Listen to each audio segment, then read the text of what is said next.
ባለፈው ሳምንት ሁለት ጥያቄዎች ለጌታ ኢየሱስ ክርስቶስ ቀርበው ነበር። አንደኛው ጥያቄ በፈሪሳውያን የቀረበለት ጥያቄ ነው። የእግዚአብሔር መንግስት መቼ ትመጣለች ብለው ቢጠይቁት ሉቃስ ወንጌል ምዕራፍ 17 ቁጥር 20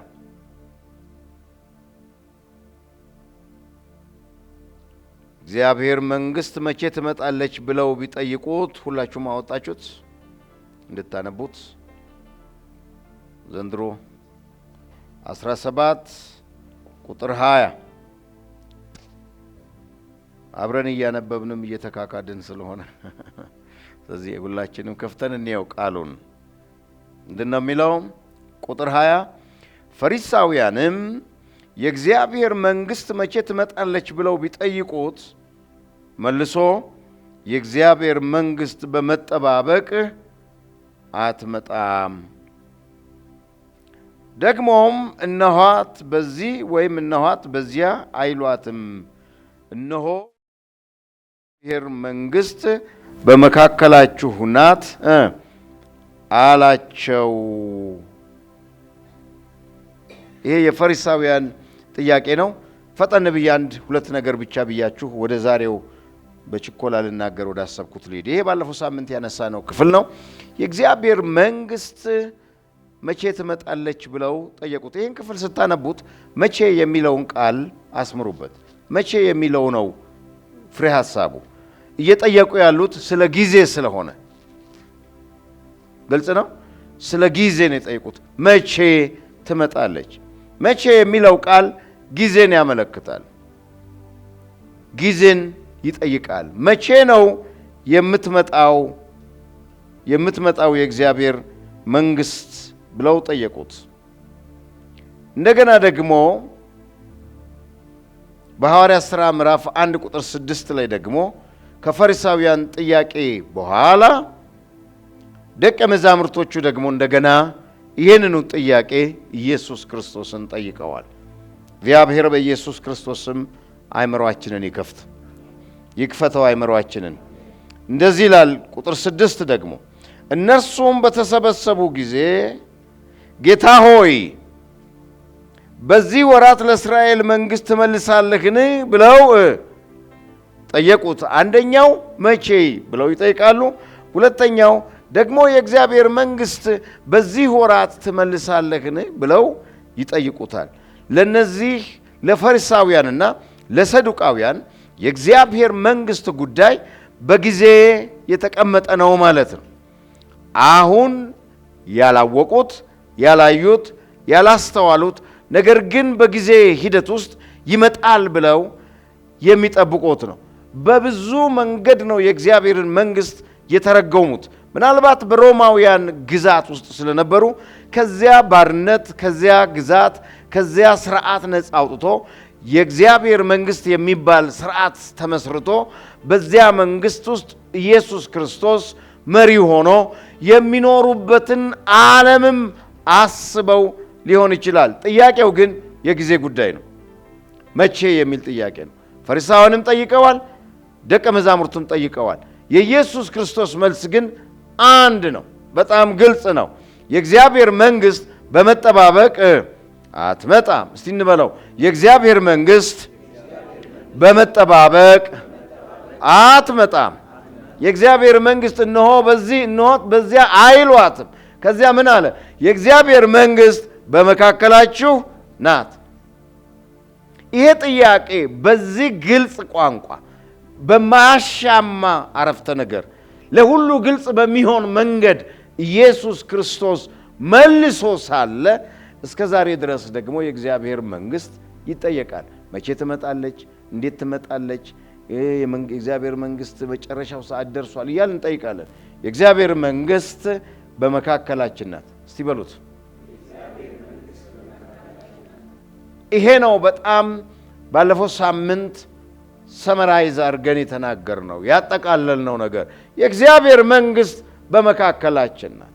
የእግዚአብሔር መንግስት እነሆ በዚያ እነሆ በዚህ አትባልም። የእግዚአብሔር መንግስት የእግዚአብሔር ሕይወት ነው። የእግዚአብሔር መንግስት በእግዚአብሔር ቃል ላይ የተመሰረተ የኛ የሕይወት ስርዓት ነው። የእግዚአብሔር መንግስት እኛ ለእግዚአብሔር በመገዛት የምንገልጠው የእግዚአብሔር ሕይወት ነው። አለቅ። ዛሬ እንደዚህ እናያለን። ዛሬ የምናየው ግን አንድ ጥያቄ በመመለስ እንቀጥላለን። የዛሬው መልእክት ራሱ የእግዚአብሔር መንግስት ምንድን ነው? መቼ ትመጣለች፣ እንዴት ትመጣለች ሳይሆን ራሱ የእግዚአብሔር መንግስት ምንድን ነው? ምን ማለት ነው የእግዚአብሔር መንግስት ማለት? ሃሌሉያ! ይህን ጥያቄ የምንመልሰው በቅርብ በሩቅ በሚሰሙን፣ በሚያዩን፣ በሚያቁን፣ በማያቁን ሁሉ ፊት የእግዚአብሔርን ቃል ደግመን አስረግጠን እንናገራለን። መንግስት ማለት በራሱ ምን ማለት ነው? ምን ይላሉ መሰላችሁ? የአንድ ነገር ምንነት የአንድ ነገር ምንነቱ ከመሰረቱ ነገሩን ከማወቅ ይጀምራል። ስለ ነገሩ ሳታውቁ ከነገሩ ጋር የሚኖራችሁ ግንኙነት ትክክል አይሆንም፣ ጤናማ አይሆንም። ወይም ደግሞ በነገር ውስጥ ያለውን መጠቀም የሚገባችሁን በትክክል እንዳትጠቀሙ ያደርጋችኋል። አንድን ነገር ከመሰረቱ ማወቅ በጣም ጠቃሚ ነገር ነው። ይሄ ምንድን ነው? ይሄ ምን ነው? ምን ሌላ ይመስላል እንዴ? ጠፋችሁ። በደንብ በሉታ። ይሄ ምንድን ነው? ይሄንን ነገር ባወቅነው መጠን ነው ከነገሩ ጋር ያለን ግንኙነት ጤናማ የሚሆነው።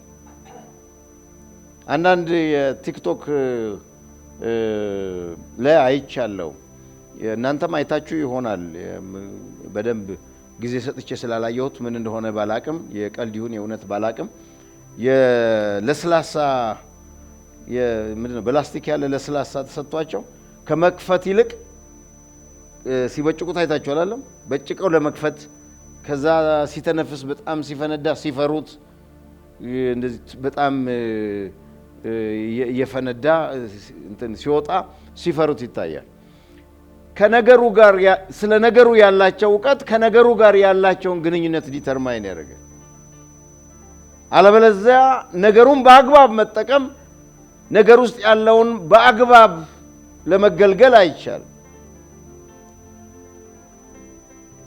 ይሄ ውሃ ነው። ይሄ ምንድን ነው? ምንድን ነው ሮቢ? ምንድን ነው? ታብሌት ነው አይደለም? ይሄ ታብሌት ነው። ይሄን ታብሌት መጠቀም የምችለው ከታብሌቱ ጋር ስለ ታብሌቱ ባለኝ ዕውቀት መጠን ነው። በጣም በውድ ዋጋ ሰው ገዝቶ ቢሰጠኝ ስለ ነገሩ ያለኝ ዕውቀት ትክክልና በቂ እስካልሆነ ድረስ ከነገሩ ጋር የማደርገው ግንኙነት በጣም ውስን ይሆናል። በጣም ውስን ይሆናል። ሞባይሉን የሚሰጠኝ ሰው አለ? ይሄ ሞባይል ነው። ብዙ ጊዜ ተናግሬያለሁ።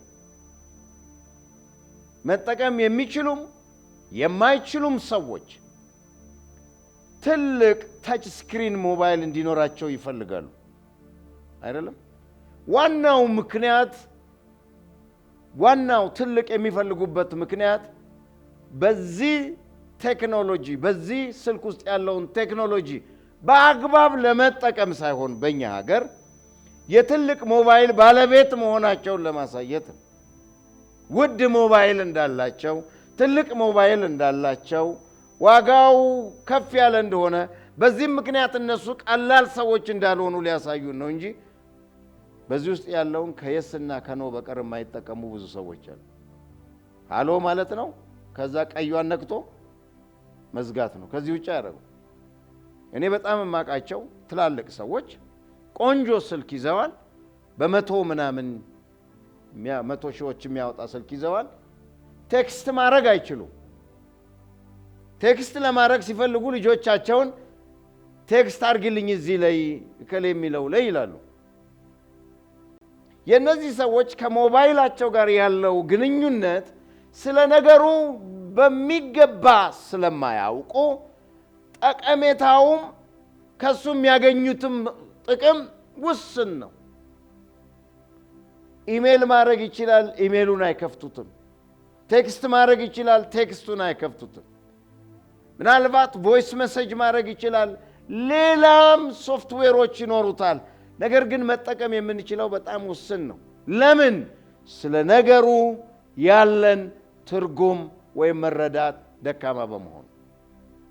መጽሐፍ ቅዱስ ሊቃውንቶች እንደዚህ ይላሉ፣ መንፈሳዊ ጥያቄዎችና መንፈሳዊ ትምህርቶች ከዴፊኒሽን ይጀምራሉ።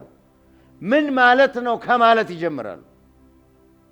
ምን ማለት ነው የሚል ጥያቄ ካልተመለሰ ስለ ነገሩ ከሃይማኖት፣ ከልምድ እንዲሁም ከተለያየ አንግል በሰጠነው ትንታኔ ላይ ተመስርተን ከነገሩ ጋር መልካም መስተጋብር ይኖረናል ማለት ለካ አይደለም። ሶስት ትምህርቶች መሰረታዊ መጽሐፍ ቅዱሳዊ ጥያቄዎች የሚጀምሩት ምን ማለት ነው ከሚል ነው። መሰረታዊ የደህንነት ትምህርቶቻችን የሚጠይቁት ምን ማለት ነው? ኃጢአት ምን ማለት ነው? ንስሐ ምን ማለት ነው? ድነት ምን ማለት ነው? የውሃ ጥምቀት ምን ማለት ነው? የዘላለም ሕይወት ማለት ምን ማለት ነው? እጅ መጫን ማለት ምን ማለት ነው? እነዚህ ነገሮች ከዴፊኒሽን ይጀምራል። እንደዚሁ የእግዚአብሔር መንግስት ማለት ምን ማለት ነው? መንግስት ሲል ምን ማለቱ ነው? we have to know this። ምን ማለቱ እንደሆነ ሳናቅ እንዲህ ማለቱ ነው ብሎ መተርጎም ልክ አይደለም። እንዲህ ለማለት ፈልጎ ነው ብሎ መተንተን ልክ አይደለም። እግዚአብሔር ይመስገን። ወደዚህ ሐሳብ ከመምጣቴ በፊት በጣም የተለመደ ሁሌ የምለውን አንድ ነገር ልበላችሁ። ኃጢአት ማለት ምን ማለት ነው? ሁላችሁም የምትተረጉሙልኝ ከድርጊት ጋር አያይዛችሁ ተነግሩ። ኃጢአት ማለት እግዚአብሔር አታድርግ ያለውን ነገር አለማድረግ። ኃጢአት ማለት ከእግዚአብሔር ፈቃድ ውጪ መሆን። እንዲህ ነው የምትተረጉሙልኝ። ኬት አነበባችሁ ኬት አመጣችሁ ብላችሁ በአፈ ታሪክ ዝም ብሎ ሲነገር የተነገረውን ሰምታችሁ ነው የምትሉት እንጂ እንደዚህ የሚል ነገር የለውም። the word ኃጢአት ማለት የግዕዝ ወርድ ነው። ኃጢአት ማለት ኃጥእ ከሚል ማጣት ከሚል መሰረታዊ ስሮ ቃል የመጣ ነው። ማጣት ምን ማጣት? ገንዘብ ማጣት፣ ሚስት ማጣት፣ ሀብት ማጣት፣ ንብረት ማጣት፣ ዝና ማጣት፣ ስልጣን ማጣት አይደለም። ኃጢአት ማለት እግዚአብሔርን ማጣት ማለት ነው። ከእግዚአብሔር መታጣት ማለት ነው። የታጣ ሰው እግዚአብሔርን ያጣ ሰው መገለጫዎቹ ዝሙት፣ ስርቆት፣ ውሸት፣ ማጭበርበር እንደዚህ ሊሆን ይችላል። እነዚህ ነገሮች እግዚአብሔርን የማጣት ውጤቱ ናቸው እንጂ በመሰረቱ እነሱ አይደለም እግዚአብሔርን ያሳጡት። do you understand what I'm saying? ይገባችኋል የምለው ነገር? አንድ ሰው ጃኬት አጥቶ ብርድ መታው እንጂ ብርዱ መመታቱ አይደለም ምክንያቱ ማጣቱ ነው። አሎ ረሃብ የፈጠረበት ህመሙ አይደለም ዋናኛው ጉዳይ፣ በማጣቱ የመጣው ነገር ነው። ኃጢአት ሁሉ ኃጢአትን ሰርቷል፣ የእግዚአብሔርም ክብር ጎሎታል።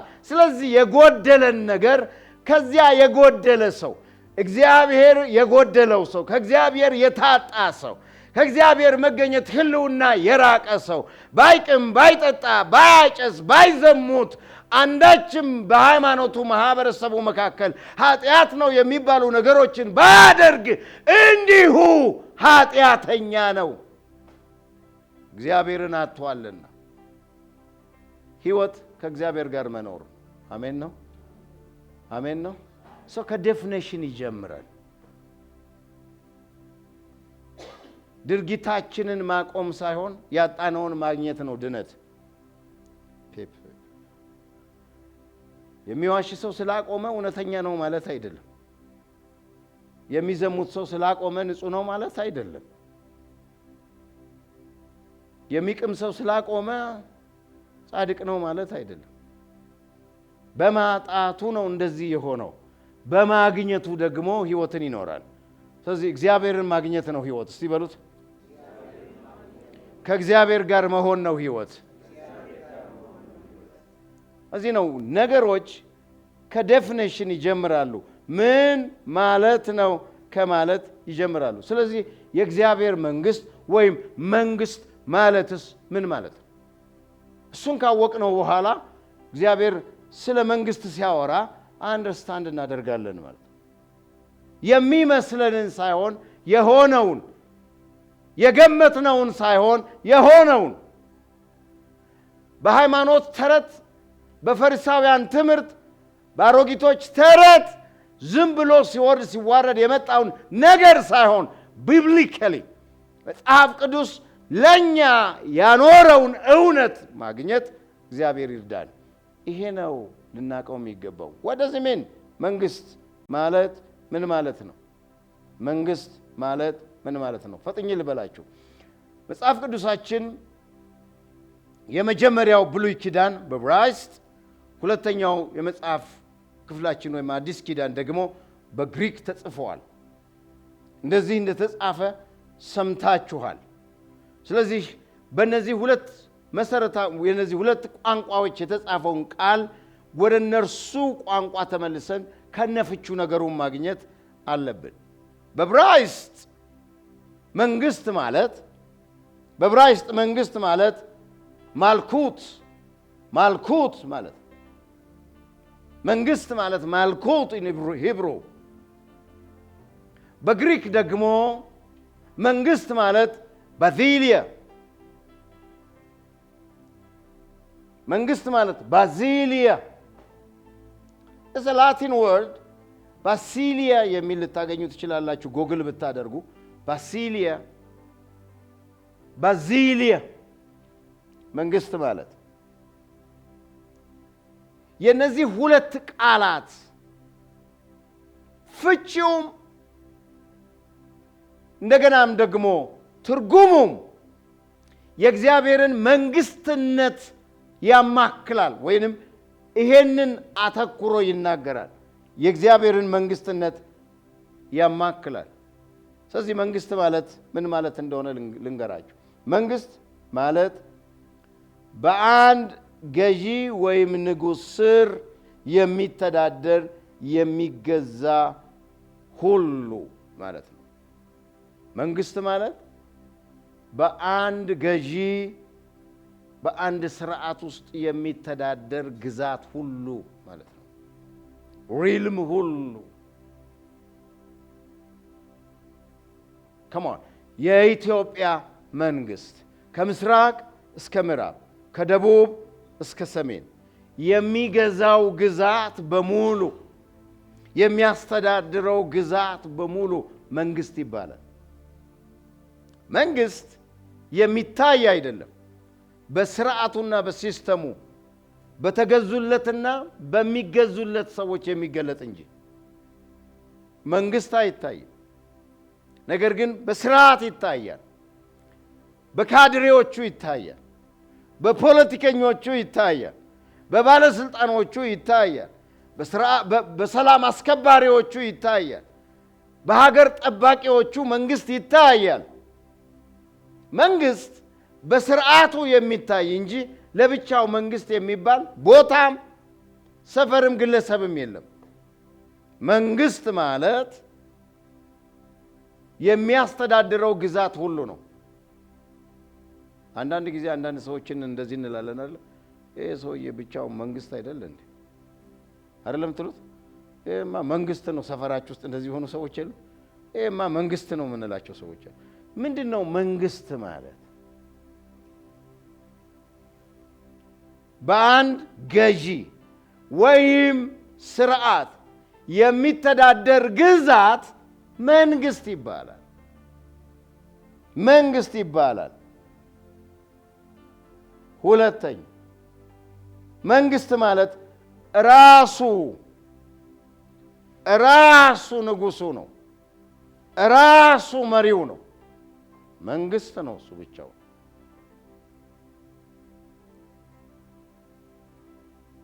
ራሱ መንግስት ነው።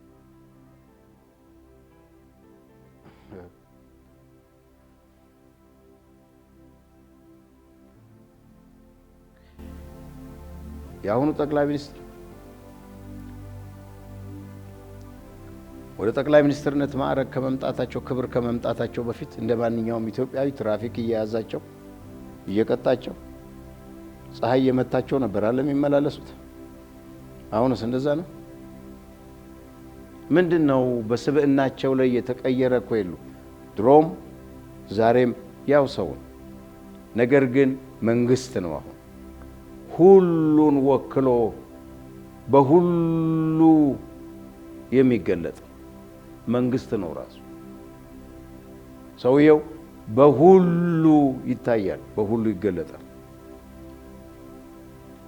አዳምጡኝ።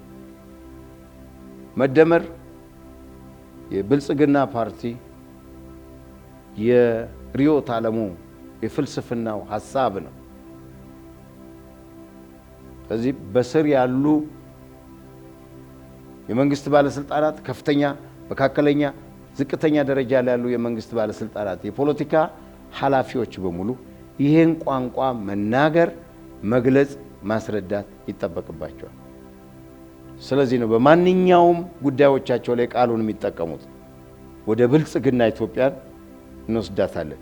ብልጽግና ይላሉ አይደል? ቋንቋው ከአንዱ ከገዢው የመጣው እስከ ታችኛው ደረጃ ድረስ ያለው ይገለጣል። መንግስት ራሱ ንጉሱ ነው። አሜን ነው። መንግስት ስንል ምን ማለታችን ነው? ራሱ ንጉሱ ማለታችን። መንግስት ማለት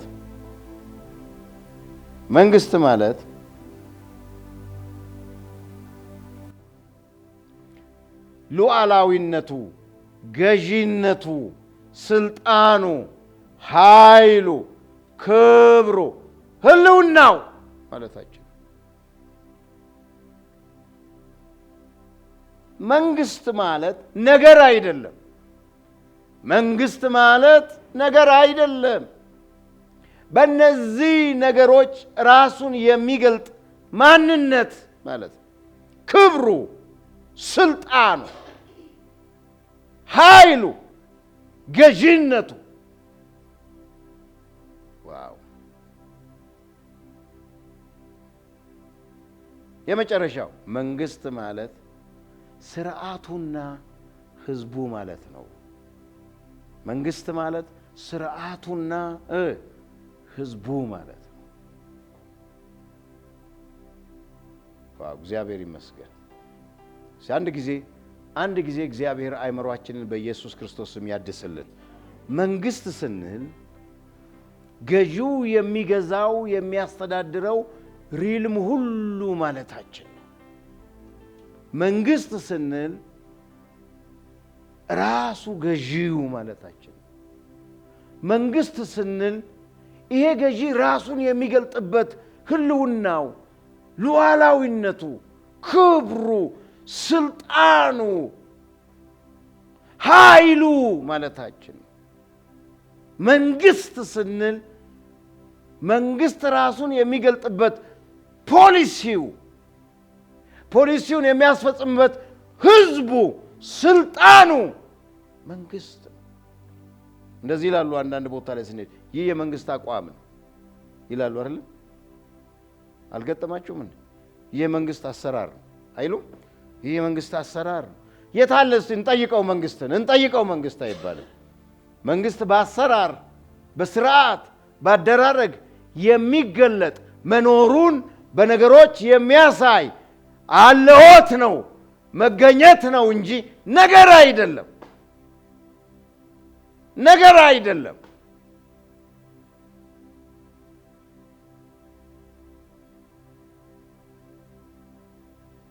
እስቲ ከኔ ጋር እንደዚህ በሉ። መንግስት ህዝቡ ነው።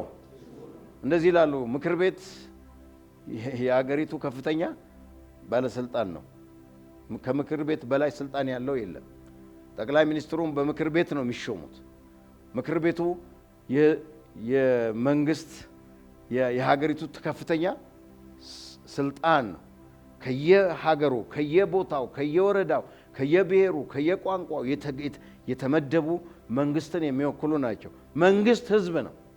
እንደዚህ ይላሉ የምርጫ ጊዜ ፖለቲካ መሪዎችም እኛ ለህዝቡ ነው የምንገዛው አይደል? ህዝቡ ያለንን ነው የምናደርገው። ከህዝቡ በላይ ሊሆን የሚችል ኃይል ያለው የለም ይላሉ። ከመረጥን በኋላ ህዝቡ የለም እንጂ ይላሉ። መንግስት ማለት ህዝቡ ነው። መንግስት ማለት ያ አካል የሚገዛው የሚያስተዳድረው ግዛት ማለታችን ነው። በዚያ ግዛት ውስጥ ያ መንግስት የሚገልጠው ስርዓቱ፣ ትምህርቱ፣ ፖሊሲው ማለታችን። አንድ ጊዜ አይናችንን ጨፍነን ብንከፍት መንግስት የሚባል ቦታም ሰፈርም ሀገርም ነገርም የለም። ነገር ግን በእነዚህ የሚገለጥ ነው። በጫካ ያሉ ሰዎች የሚዋጉት 4 ኪሎን ለመያዝ ነው። 4 ኪሎ ውስጥ ያለው ቤትና ንብረት ምናምን ነው። ነገር ግን ቦታው የመንግስት ቦታ ነው፣ የመግዛት ቦታ ነው፣ የስልጣን ቦታ ነው፣ ሁሉን በቁጥጥር ስር የማድረግ ቦታ ነው።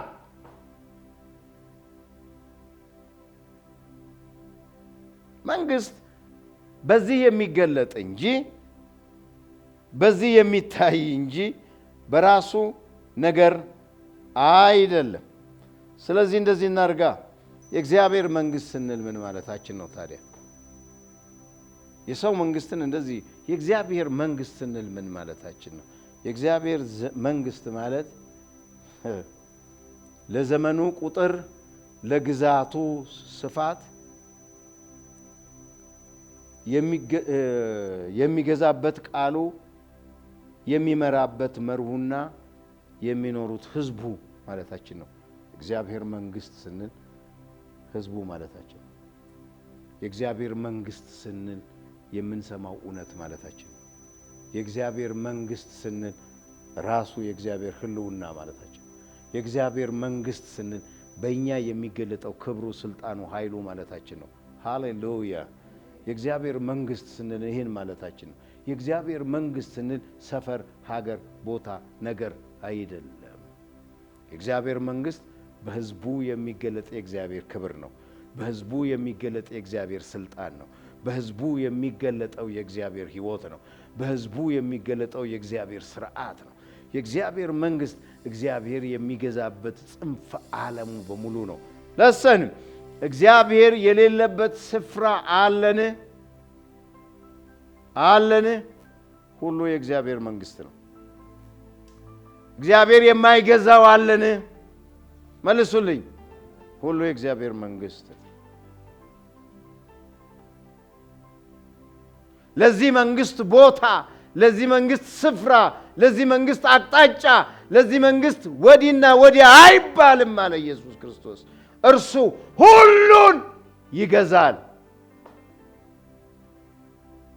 ነገር ግን መግዛቱ፣ ስልጣኑ፣ ኃይሉ፣ ክብሩ፣ ታላቅነቱ፣ በጎነቱ፣ ቸርነቱ፣ ስርዓቱ ሁሉ በህዝቡ ይገለጣል።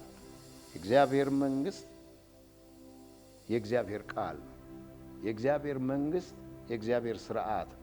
የእግዚአብሔር መንግስት የእግዚአብሔር እውነት ነው። የእግዚአብሔር መንግስት እግዚአብሔር የገዛው ህዝብ ማለታችን ነው። የእግዚአብሔር መንግስት እግዚአብሔርን የሚገልጠው የኛ ህይወት ስርዓታችን ማለት ነው። በእግዚአብሔር ቃል፣ በእግዚአብሔር ስርዓት እግዚአብሔርን በመፍራት ስንመላለስ we are in the kingdom of God። በእግዚአብሔር መንግስት ነው ያለነው። እኔ የእግዚአብሔር መንግስት ሰው ነኝ። እስቲ በሉ። አይሰማኝም። እኔ የእግዚአብሔር መንግስት ሰው ሆነን በእግዚአብሔር መንግስት ስርዓት የማንኖር ከሆነ፣ የእግዚአብሔር መንግስት ሰው ሆነን ለእግዚአብሔር ስርዓት የማንገዛ ከሆነ we are in the religion realm። በሃይማኖት ዓለም ውስጥ ነው ያለነው። very important። አንዳንድ ነገር ላንሳላችሁ ከመጽሐፈ አስቴር እንደተሞክሮ እንደ ምሳሌ ላንሳላችሁ። መጽሐፍ አስቴር ምዕራፍ 1 ቁጥር 1 መጽሐፍ አስቴር ላይ ሆኑልኝና ይሄን ክፍል ብቻ እንመለከታለን ዛሬ። መጽሐፍ አስቴር ምዕራፍ 1 ቁጥር 1 ስሙት። በአርጤክስስም ዘመን እንዲህ ሆነ፣ ይህም አርጤክስስ ከህንድ ጀምሮ እስከ ኢትዮጵያ ድረስ በ127 ሀገራት ላይ ጨርሱት ነገሰ። የዚህ ንጉስነት በ127 ሀገር ላይ ነው። ስለ መንግስት ስናነሳ ንጉሱ በግዛቱ ወሰን የሌለው የሚገዛበት ስፍራ ሁሉ መንግስቱ ነው። እንደዚህ እንላለን በተለምዶ። እዚህ አካባቢ መንግስት ያለም አይመስልንም ብላችሁ አታውቁም? አፍንጫ አይታችሁ ነው እንዴ ታዲያ የምትሉት? የመንግስት አፍንጫ የሚመስል ሰው አታችሁ ነው? ምንድነው? ኢትዮጵያ አታችሁ ነው? ምን ማለታችሁ ነው? የሚያብራራልኝ ሰው አለ? ምን ማለት ነው እንደዚህ ማለት?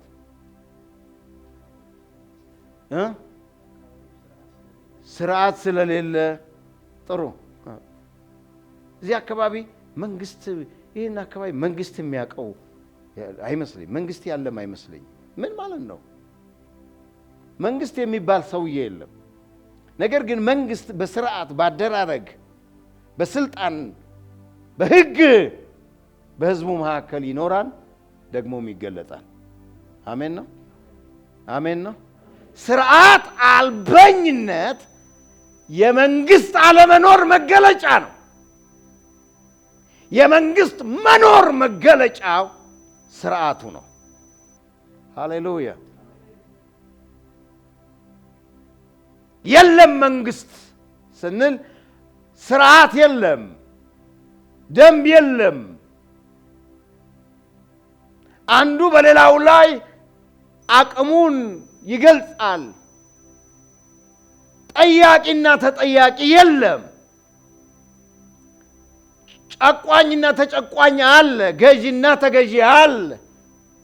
አቅመኛው ይዘርፋል፣ ድሃው ይንገላታል። ፍርድ የለም። መንግስት የለም ማለት መገለጫዎቹ ናቸው። አርጤክስስ በ127 ሀገር ላይ ምን ይል ነበር? ይገዛ ነበረ፣ ንጉስ ነበረ። መንግስት ማለት የሚገዛበት ክልል ማለት ነው። ሁሉን የሚገዛ ነው። የእግዚአብሔር መንግስት እስቲ እንደዚህ ነው። የእግዚአብሔር መንግስት ሁሉን ይገዛል። የእግዚአብሔር መንግስት የማይገዛበት ቦታ የለም። ሃይማኖት እንዲህ ይከፍልና እኛ የእግዚአብሔር መንግስት ሰዎች፣ በውጭ ያሉ ደግሞ የእግዚአብሔር መንግስት ያልሆኑ ሰዎች፣ ወይም እነዚህ በጨለማ ያሉ ወይም እንደዚህ ብለን በመንፈታው ቋንቋ የምንፈታው። እግዚአብሔር በሁሉ ስፍራ ይገዛል። በሁሉ ስፍራ ገዢ ነው እግዚአብሔር። እግዚአብሔር የማይገዛበት እኛ የምንኖርበት ቦታ የለም። ይሄ ነው እኮ አሜን የሚያስብለው። እግዚአብሔር የማይገዛበት እኛ የምንኖርበት ቦታ የለም። በሁሉ ስፍራ እግዚአብሔር አለ። ምናልባት ለእግዚአብሔር የማይገዛ ማህበረሰብ ሊኖር ይችላል፣ ግን እግዚአብሔር የማይገዛው አይደለም። በኢትዮጵያ መንግስት ውስጥ አሁን ሁሉም የብልጽግና አባል አይደለም። አለመሆን ግን ከኢትዮጵያ መንግስት ስርዓት በላይ አያረግህም። ለስርዓቱ መገዛት ግድ ነው። ተቃዋሚም ሁን፣ ደጋፊም ሁን፣ አባልም ሁን፣ ካድሬም ሁን፣ ሀገሪቷ የምትተዳደረው በሀገሩ ስርዓትና ህግ ነው። ተመልከቱት። መንግስት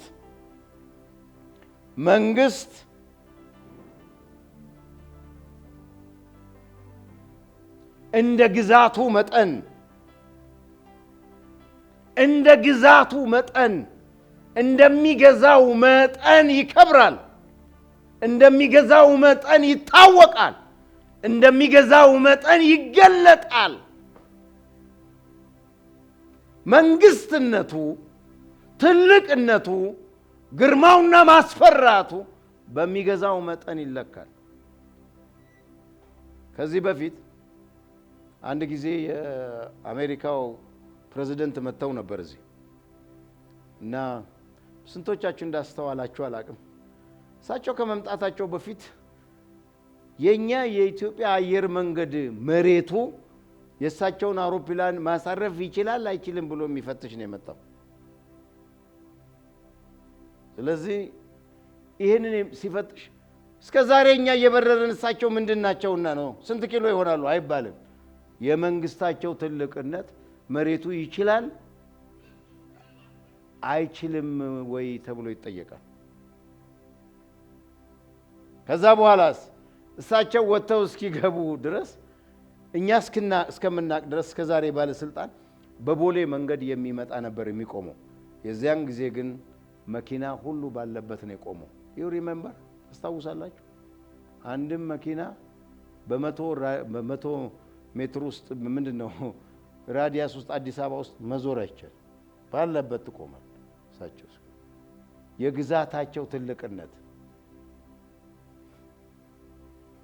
የደቡብ ሱዳን መንግስት ሲመጡ ደግሞ መግባታቸውንም መውጣታቸውንም ሳንሰማው ነው። ምንድነው እንደዛ ያደረጋቸው? መንግስት ስላልሆኑ አይደለም፣ የግዛታቸው አቅም። ዋው! እስቲ እግዚአብሔር መንግስት በሉ። ሁሉን ይገዛል። የግዛቱ መጠን፣ በግዛት ውስጥ የሚኖረው ህዝብ፣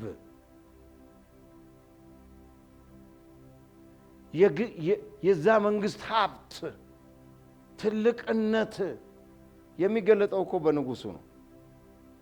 አንዳንዴ ማህበረ ሚዲያው ላይ የአሜሪካው ፕሬዝዳንት የሚበሩበት አውሮፕላን የቴክኖሎጂው አይነትና ትልቅነትና ልዩነት ይላሉ አይደል? ለምንድነው የሶማሊያውን ፕሬዝዳንት አውሮፕላን እንደዛ ማይሉ? አይደለም የኚህ ሰውዬስ አየር ላይ ለመቆየት ያለው አቅም፣ አየር ላይ ሆኖ ቢሮአቸውን የመምራት ያለው ቴክኖሎጂ፣ ወደ አየር የሚተኮስባቸውን መሳሪያ ለመቋቋምና ለመመለስ ያለው ብቃት፣ መኪናቸው መሬት ላይ ሲሄዱ ያለው ክብደት፣ ጥይትም ሆነ መድፍ ቦምብ ቢነሳ ሰውየውን እንዳይጎዳቸው የማድረግ አቅሙ፣ ቴክኖሎጂው፣ የሚጠበቁበት ብዛት፣ የሚሄዱበት ስፋት ምንድነው የሚያሳየው? መንግስት። በጣም የምወደው አለ የእንቅስቃሴያቸውን የምወደው የፑቲን ከቢሮአቸው ጀምሮ መኪናቸው ድረስ አንድ ቀን አይደለም እንደሚጓዙት አይደለም ያያችሁት? በሩ ሲከፈት ሲሄዱ፣ በሩ ሲከፈት ሲሄዱ፣ በሩ ሲከፈት ሲሄዱ፣ ብቻቸውን ቀይ ምንጣፍ ላይ ሲሄዱ፣ ሰውየው እንኳን ለጠላት እኮ ለእግዚአብሔር የሚቸግሩ ነው ይመስሉት። ይሄ ሁሉ ምንድነው? መንግስታቸው፣ ግዛታቸው፣ አቅማቸው። ሰውየው እንደኛው 65-70 ኪሎ ናቸው። እንደኛው በ9 ወር የተወለዱ ናቸው። በዚህ ልክ ግን የገለጣቸው ምንድነው? እስቲ መንግስት በሉ። መንግስት።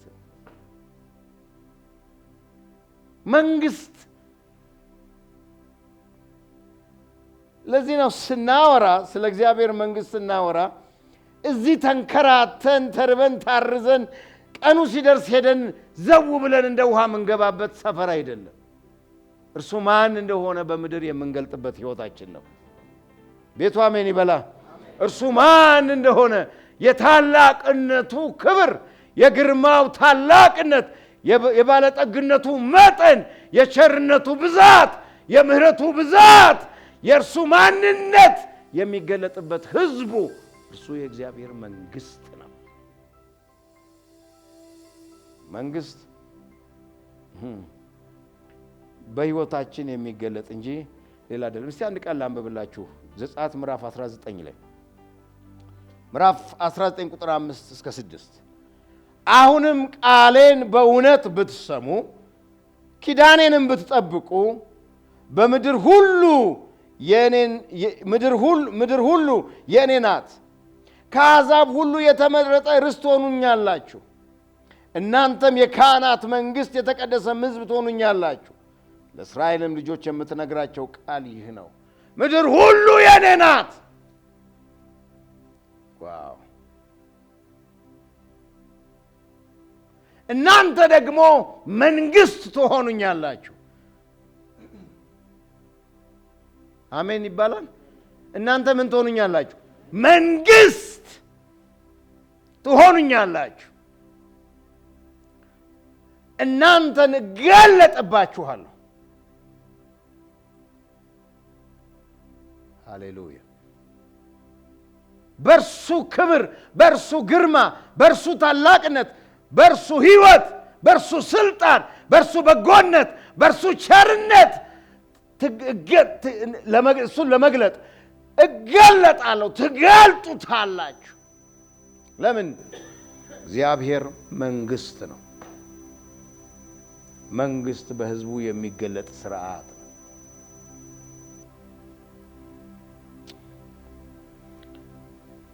እዚህ መካከለኛው ምስራቅ ላይ ያሉ ዜጎች ያው በመረጃም ደረጃ ብትሰሙት ስንት ፐርሰንት ናቸው? ስትኖር አንተ የኖርክበት ሀገር ስንት ፐርሰንት ነው የሚባሉት?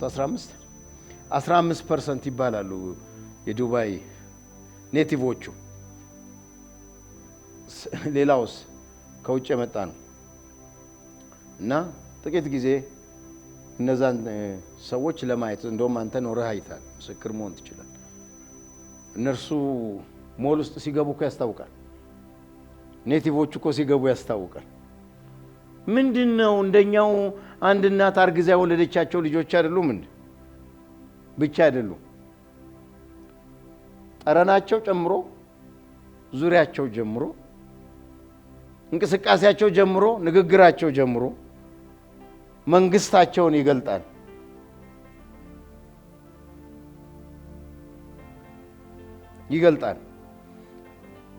ዱባይ ሞል ውስጥ ትልቁ ሞል ውስጥ ራሱ ንጉሱ ሳምታይምስ ይመጣሉ አሉ ማይራይ እና እንደ ዛሬ መጥተው ይሁን እንደ ነገ እንደ ትላንት ወዲያ መጥተው ከተመለሱ በኋላ ነው እኔ ለማየት እድሉ ይገጠም። ወር የሚል የለም።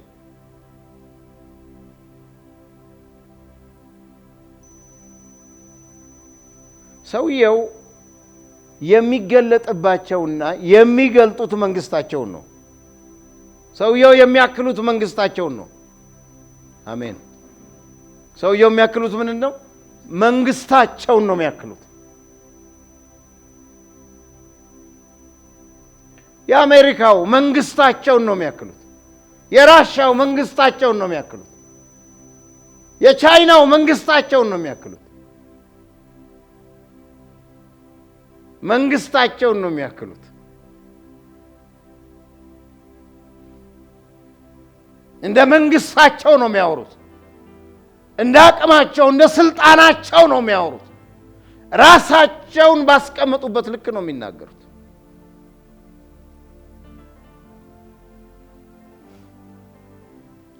ዋው! እስቲ ቁጥር 4 ላይ ላንብብላችሁ እዛው አስቴር ምዕራፍ 1 ቁጥር 4 የከበረውም የመንግስቱን ሀብት የታላቅነቱም የግርማውም ክብር 180 ቀን ያህል አሳያቸው። ግን ከዛ በፊት ቁጥር 1 ላይ ላንብብ። ቁጥር 1 ላይ ላንብብ። አስቴርን እኔ ላንብብ።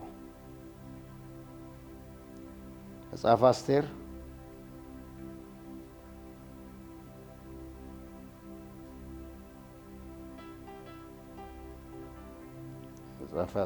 ምዕራፍ 1 በአርጤክስስም ዘመን እንዲሆነ ይህ አርጤክስስ ከህንድ ጀምሮ እስከ ኢትዮጵያ ድረስ በ127 አገሮች ላይ ነገሰ።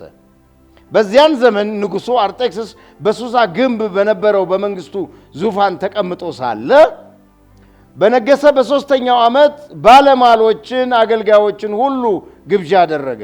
የፋርስና የሜዶን ታላላቆች ሁሉ የሀገሩ አዛውንትና ሹማምንት በፊቱ ነበሩ። ቁጥር 4 አሁን ያነበብኩላችሁ።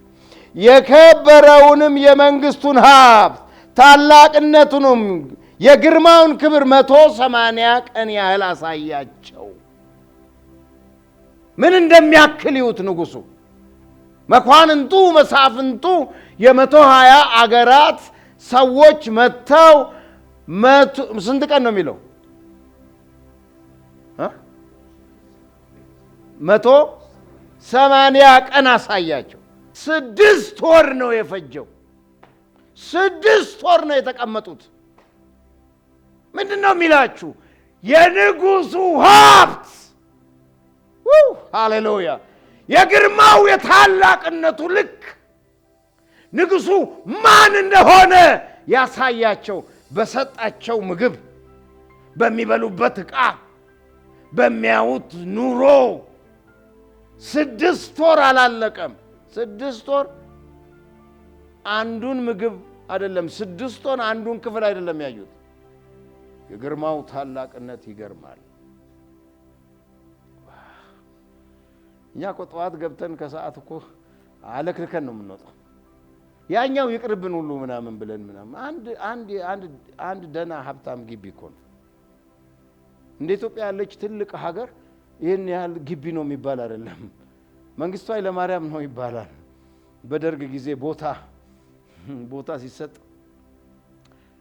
እኔ የነበርኩበት ተከራይቼ የምኖርበት ሳሪስ ነበረ እና እዛ ሰፈር የነበሩ ሰዎች የሰፈሩ ሰዎች ናቸው የነገሩኝ። መንግስቱ ኃይለማርያም እዚህ ቦታ ላይ ቆሞ ስንት ካሬ ሜትር ሰጣችኋቸው ብሎ ጠየቀ። ከዛ በኋላ አሁን አላስታውስም የሆነ ካሬ ሜትር ነገሩት እና ምን ብሎ አለን አሉ፣ እነዚህ ሰዎች ድግስ የለባቸው ሐዘንስ ቢገጥማቸው የት ይቀመጣሉ አለ። ሰፋ አርጉት እንደው መኖሪያ ይሆናል። እግዚአብሔር ይስጠው ኢህአዴግ መጥቶ 75 ካሬ ሜትርን ብዙ ነው አለ። አሁን እቺ ሀገር እንደው የጠበበችን አትመስልም? ከዚህ እኮ ወጣ ብንል ሁሉ ሜዳ ነው። ግን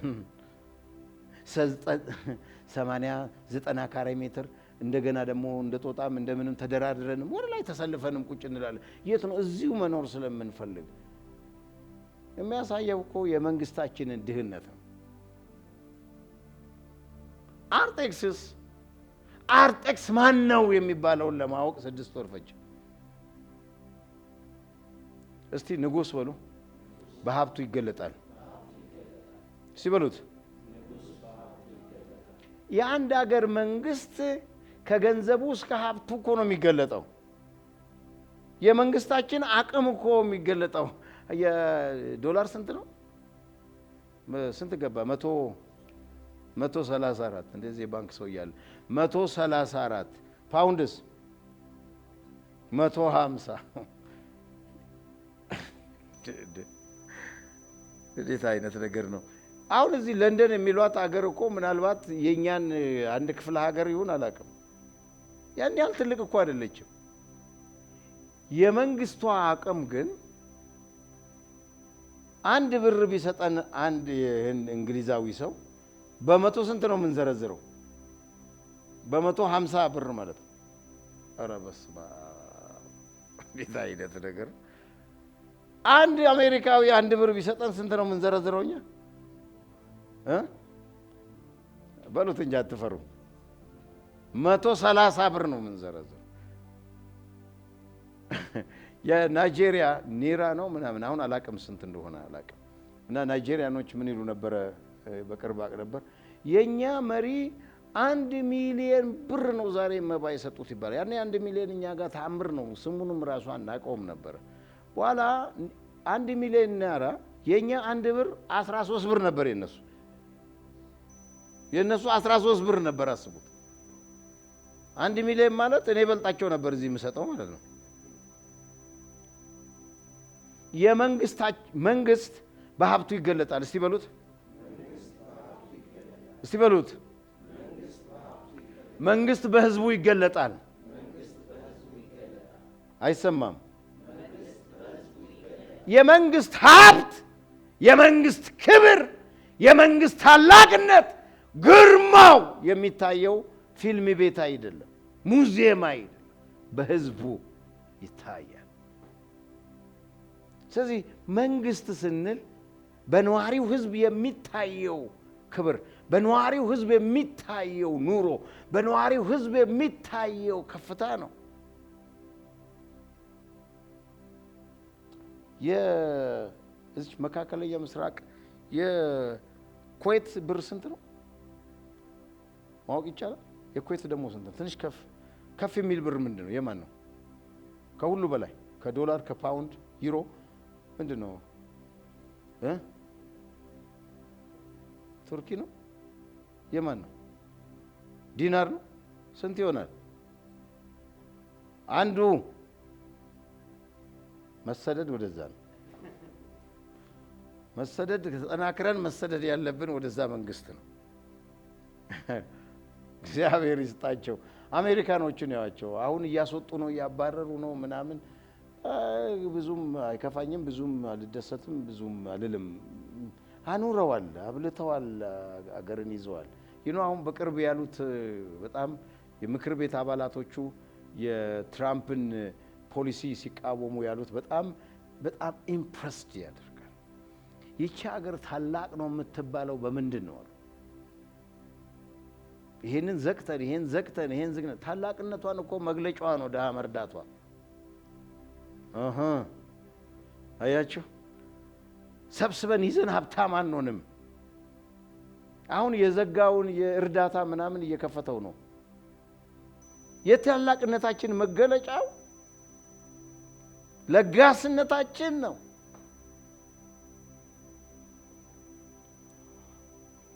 ጎበዝ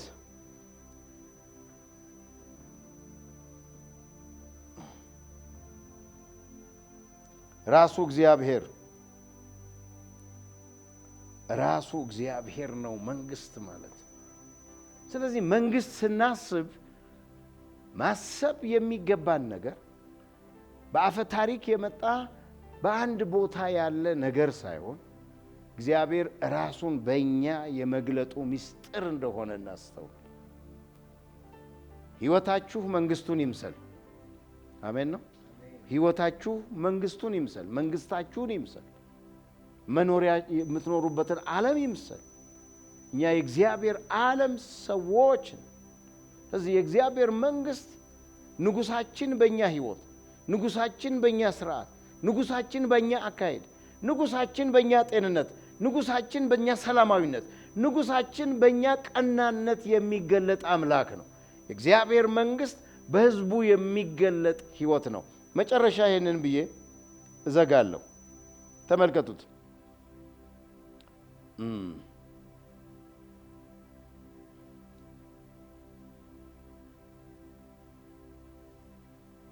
ሐዋርያት ሥራ ምዕራፍ 15 ላይ ይሄን ቃል አንብብላችሁና በዚህ ልዝጋ። እንግዲህ የእግዚአብሔር መንግስት እንዲህ ከተረዳ ነው፣ የእግዚአብሔር መንግስት እንዲህ ከገባን ይሄንን አንብቡት። ምዕራፍ 15 ቁጥር 13 እነርሱም ዝም ካሉ በኋላ ያዕቆብ እንዲህ ብሎ መለሰ፣ ወንድሞች ሆይ ስሙኝ። እግዚአብሔር ለስሙ የሚሆንን ወገን ከአሕዛብ ይወስድ ዘንድ አስቀድሞ እንዴት እንደጎበኘ ነው መሰለኝ ስሙን ተርኳል። እግዚአብሔር ለስሙ የሚሆንን ወገን ከአሕዛብ መካከል እንዴት እንደጠራ፣ አንተ እንዴት እንደተጠራህ የመንግስቱ መገለጫ ለመሆን፣ የክብሩ መገለጫ ለመሆን፣ የማንነቱ መታወቂያ ለመሆን፣ እግዚአብሔርን ለመተረክ በአሕዛብ መካከል እንዴት እንደመረጠን እዩ ይላል። ቅድም ያነበብኩላችሁ የዘጸአት እግዚአብሔር የዘጸአት መልእክት ምን ይላል?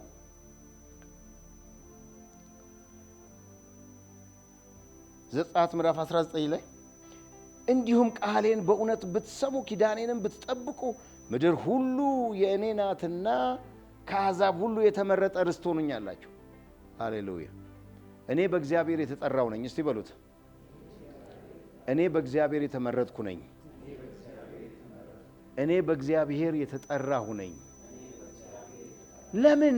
በአሕዛብ መካከል ክብሩን፣ የመንግስቱን ታላቅነት፣ የክብሩን ገናናነት፣ የኃይሉን የስልጣኑን ኃያልነት፣ የባለጠግነቱን ስፋት እግዚአብሔር በእኛ በአሕዛብ መካከል ይገልጥ ዘንድ እኔ የእግዚአብሔር መንግስት መገለጫ ነኝ። እስቲ በሉት በሉት፣ እኔ የእግዚአብሔር መንግስት መገለጫ ነኝ። የምንኖረው ሕይወት መንግስታችንን መምሰል አለበት። የምንመላለስበት መርህ እንደ እግዚአብሔር መንግስት ሰው መሆን አለበት። የምንሰማው እውነት እንደ መንግስታችን ድምጽ መሆን አለበት። እግዚአብሔር መንግስቱን በቃሉ መንግስቱን በህዝቡ ክብሩን ታላቅነቱን ግርማውን ሕያውነቱን ዘላለማዊነቱን በህዝቡ ያሰፍናል፣ በህዝቡ ይገልጣል። መገዛታችን ግዛቱን ለመግለጥ ነው። መገዛታችን ታላቅነቱን ለማሳየት ነው። ሃይማኖት በደንብ አድርጎ መቀለድ ይችላል። እንዴት አድርጎ? እዚህ ብትኖር እዚህ ብታጣ እዛ ታገኛለህ ይላል አይደለም? አንድ ቀን እዛ ትሄዳለህ ይልሃል። ደግሜ እላችኋለሁ በህይወታችሁ አንድ ቀን ዛሬ ነው። ዛሬ የምንኖረው የእግዚአብሔር ህይወት የእግዚአብሔር መንግስት ማከል አለበት፣ መምሰል አለበት። እግዚአብሔር በአእምሮአችን፣ እግዚአብሔር በንግግራችን፣ እግዚአብሔር በህይወት ስርዓታችን ይገለጥ። እግዚአብሔር በሁለንተናችን ይታይ። ዋናው ነገር በተአምራት በድንቅ በሌላ ነገሮች መፈወሳችን አይደለም። እርሱ የእግዚአብሔር መንግስት እንጀራ ነው። ልናጣው የሚገባ ነገር አይደለም። ዋና ነገር ደግሞ እሱ አይደለም። ዋናው ነገር ንጉሱ በእኛ መገለጡ ነው። እግዚአብሔር ይመስገን። እንዲህ ነው ያደረገው አርጤክስስ የክብሩን ታላቅነት፣ የግርማውን ኃያልነት፣ የበጎነቱን የብልጥግናውን ብዛትና ስፋት አሳያቸው። ንጉሱ ምን እንደሚያክል የምናየው ራሱን በገለጠበት ህዝቡ ነው። እግዚአብሔር ምን ያክላል የሚባለው በተገለጠበት ህዝቡ ይታያል። አሁን የምኖረው ህይወት ይጭነቀኝ፣ አሁን የምመላለስበት መርህ ይጭነቀኝ፣ አሁን እንደ እግዚአብሔር ሰው እየኖርኩ እንደሆነ ማሰብ፣ እንደ እግዚአብሔር ሰው እየተናገርኩ እንደሆነ ማሰብ፣ እንደ እግዚአብሔር ሰው እያደረግኩ እንደሆነ ማሰብ፣ እርሱ ነው የመንግስት ሰው የሚያደርጋችሁ። እኛ የእግዚአብሔር መንግስት ሰዎች ነን የምንለው ሃይማኖት ማዕቀፍ ውስጥ ስላለን፣ ሃይማኖት ቤት ውስጥ ስላለን፣ እሁድ ወደ ቤተ ክርስቲያን፣ ሮብ ወደ ቤተ ክርስቲያን፣ ወደ ጸሎት፣ ወደ ጾም ጸሎት፣ ወደ ፈውስ፣ ወደ ታምራት ጉባኤዎች ስለምንሄድ አይደለም። እኛን የእግዚአብሔር መንግስት የሚያደርገን፣ እኛን የእግዚአብሔር መንግስት ሰዎች የሚያደርገን እንደ መንግስታችን ስርዓት መኖራችን ነው። ስለዚህ የእግዚአብሔር መንግስት መስማት አለብን። እንዴት መኖር እንደሚገባን እናውቅ ዘንድ የእግዚአብሔርን ቃል በጥልቀት ማወቅ አለብን፣ በጥልቀት መረዳት አለብን። እንዴት በእግዚአብሔር ቤት መኖር እንደሚገባን እናውቅ ዘንድ። ለዚህ ነው ሐዋርያው ጳውሎስ ለጢሞቴዎስ ሲጽፍለት ብዘገይ በእግዚአብሔር ቤት መኖር እንዴት እንደሚገባ ታውቅ ዘንድ እጽፍልሃለሁ። የእውነት አምድና መሰረት ነው ይላል። እንዴት መኖር እንደሚገባን በእግዚአብሔር መንግስት፣ እንዴት መመላለስ እንደሚገባን በእግዚአብሔር መንግስት፣ እንዴት እንደ እግዚአብሔር መንግስት ሰው መናገር እንደሚገባን፣ እንዴት እንደ እግዚአብሔር መንግስት ሰው ማሰብ እንደሚገባን፣ እንዴት እንደ እግዚአብሔር መንግስት ህዝብ ለአሕዛብ ምሳሌ መሆን፣ ለአሕዛብ መገለጫ መሆን፣ ለአሕዛብ ትምህርት መሆን፣ ለአሕዛብ እግዚአብሔርን ማሳየት እንደሚገባን ልናውቅ ይገባል። ከሞት በኋላ የምንሄድበት ስፍራ ሳይሆን ከሞት በፊት የምንገልጠው እግዚአብሔር ይክበደን። አሜን ነው። ከሞት በፊት እኛ ምሳሌ እንሁን። ከሞት በፊት ወንጌል እንሁን። ከሞት በፊት እግዚአብሔር በህይወታችን ይድመቅ። እግዚአብሔር በህይወታችን ይታይ። እግዚአብሔር ታላቅነቱን በእኛ ያሳይ። ግርማው በእኛ ይትገለጥ። የእግዚአብሔር ሀብት ብልጥግና በእኛ ህይወት ይንጸባረቅ። This is the kingdom of God. የእግዚአብሔር መንግስት በእግዚአብሔር ስርዓት መኖር ነው። እስቲ በሉት፣ የእግዚአብሔር መንግስት በእግዚአብሔር ስርዓት የሚኖረው ህዝቡ ነው። በሉት በድፍረት፣ የእግዚአብሔር መንግስት በእግዚአብሔር ስርዓት የሚኖረው ህዝቡ ነው።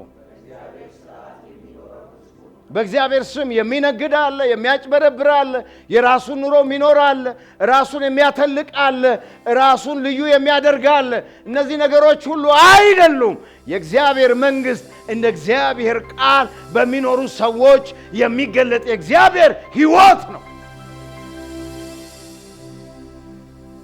ይሄ ህይወት ማንም ምንም ሊያረጋው አይችልም። ማንም ምንም ተጽዕኖ ሊፈጥርበት አይችልም። የእግዚአብሔር መንግስት የእግዚአብሔር መንገስ ነው። ሃሌሉያ! እግዚአብሔር የነገሰበት ህዝብ ያርገን። እግዚአብሔር ያደረበት ህዝብ ያርገን። እግዚአብሔርን የምንተርክ ህዝብ ያድርገን። እግዚአብሔር የሚታይበት ህዝብ ያርገን። በአእምሮአችን በንግግራችንና በሁለንተናችን እግዚአብሔር ወደ አደባባይ ይድመቅበት። እግዚአብሔር ይክበርበት። በቤታችን ይክበር፣ በኑሯችን ይክበር፣ በአገልግሎታችን ይክበር፣ በስራችን ይክበር። በምንመላለስበት መካከል እግዚአብሔር የጠራው የመረጠው የለየው መንግስት ያደረገው ህዝብ ነውና የእግዚአብሔር መንግስት በእናንተ ላይ በኢየሱስ ስም ይሁን። አሜን። ታንክ ዩ ጂሰስ። እግሮቻችን እንቆማለን። we give you thanks, we give you thanks, we give you thanks Father in Jesus name. ዛሬ እግዚአብሔር በአእምሮአችን ላይ መታደስ አድርጓል። እግዚአብሔር አዲስ ነገር እያሰማን ነው። እግዚአብሔር አዲስ ነገር እያሰማን። ታንክ ዩ በሉት። ታንክ ዩ ፋዘር። የሰማችሁት እውነት በሕይወታችሁ መታደስን ይፍጠር። እግዚአብሔርን ማክበር ይፍጠር። እግዚአብሔርን መፍራት ይፍጠር። Thank you, Jesus. I am the son of the kingdom. I am the son of the kingdom. I am the son of the kingdom.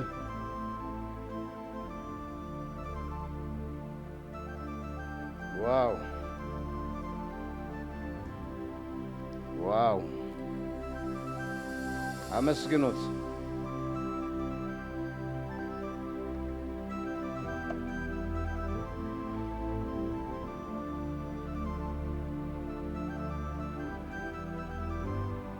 እናንተ በክርስቶስ ኢየሱስ የተመረጠ ትውልድ ናችሁ። እናንተ በክርስቶስ ኢየሱስ የተጠራ ትውልድ ናችሁ።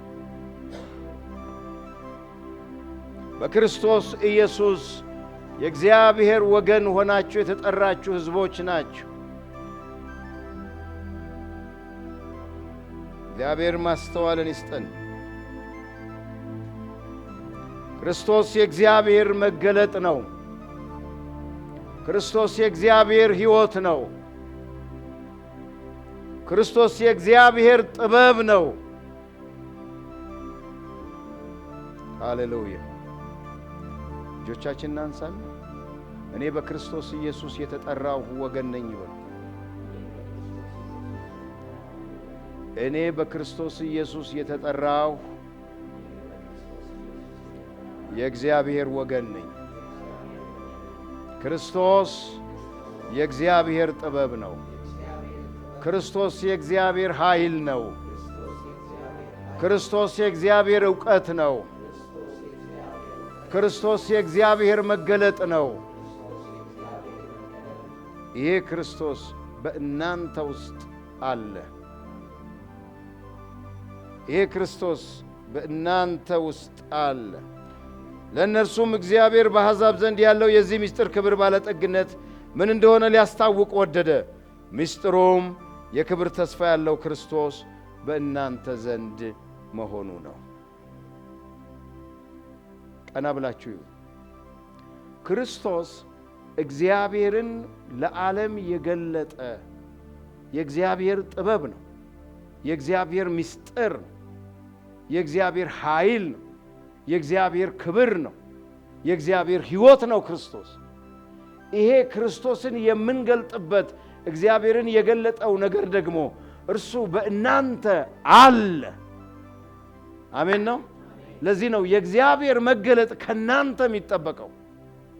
የእግዚአብሔር መታየት ከናንተ የሚጠበቀው። እናንተ እግዚአብሔር የሚታይበት ሕዝብ ናችሁ። እግዚአብሔር የሚከብርበት ሕዝብ ናችሁ።